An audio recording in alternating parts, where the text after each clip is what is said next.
Land God Temple.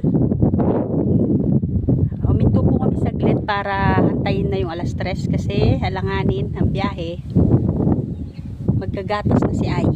Nasa gitna po ito ng palayan.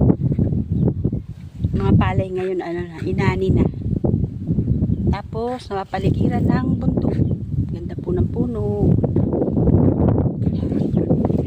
Magbabaw po ako doon.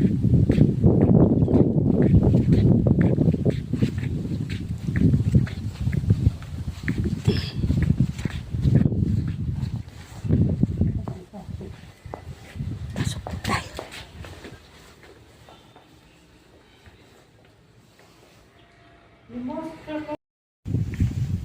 Kit daw tayo, sabi ni Lausi.